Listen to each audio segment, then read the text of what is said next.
I am a thoughtful guy. I think about a lot of things. I am a thoughtful guy. I think a lot of thoughts about a lot of things. I think about space and the vastness of it. I think about clay and how much I love it. I wonder if the Medicis are good or evil. I think powdered wigs look cool on other people. I think about the unexplored insides of people. I think about the difference in Wagner and Stravinsky. I think about if I should write Four Seasons. I think this handful of music has a lovely rhythm. I am a thoughtful guy, and right now I'm thinking about how I could invent an air conditioner, and yet for some reason I decide not to. I think about how I could make the news if I wrote one more of my famous preludes. I think about expensive cheese while I'm eating it, but then I pause because of the mold I see on it. I think about the first guy who ever typed, and how many times did he type before the other guy ceased to write.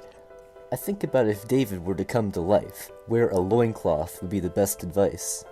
I think about that moment where I finished a piece, but then I groaned because I forgot about the meter. I wonder if the other composers stopped to consider this, but then I realized that their pieces have been published. Sometimes I think how old guys like to sculpt, and if I start now and just sculpt a little, my sculpting skills will hone before I get old, and I'll own all my friends at the artisan's home. I think about all the places the Mona Lisa's been in. Like seriously, think about all the places the Mona Lisa's been in. It's probably been hanging near the president's chimney, but it's also been the theme of a controversial movie, because people like to collect things that they know are famous, even if they themselves are actually ignoramuses.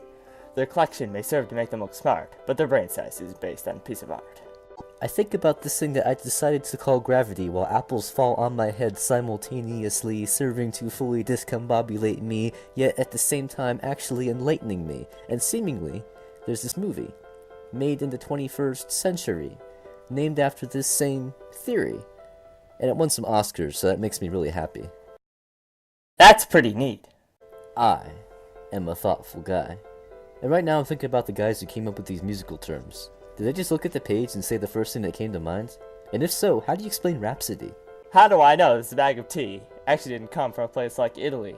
Is my white tea for you, or is green your thing too?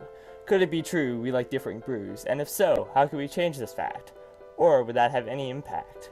I don't think that this would affect us personally, but I think it would have ripple effects in taste bud diversity. I think about if I was turned into a sonnet, I want my loved ones to know, so I thought of a plan. I grab my letters and fonts and write my name on the page, and then wait for my family and friends to come and gape. But now I'm thinking that when they saw it, they think it was dumb and set fire to it. And then not realizing the sonnet me was the real me, and a strange twist of fate, I think they'd probably kill me. I am a thoughtful guy. I am a thoughtful guy. And now I'm thinking about how Renaissance means rebirth or revival. The general populace might incorrectly conclude that everybody died after the Middle Ages and that people just sprung out of holes in the ground during the Renaissance. I like that thought. Yeah, I think a lot of thoughts like that. Now be thoughtful and download I'm a Thoughtful Guy Renaissance Edition on Wait, it's not on iTunes. Also be sure to check out our channels, Andrew19, Andrew30, and BillBrick09. Although if you didn't like this video, just move on. There's nothing to see here.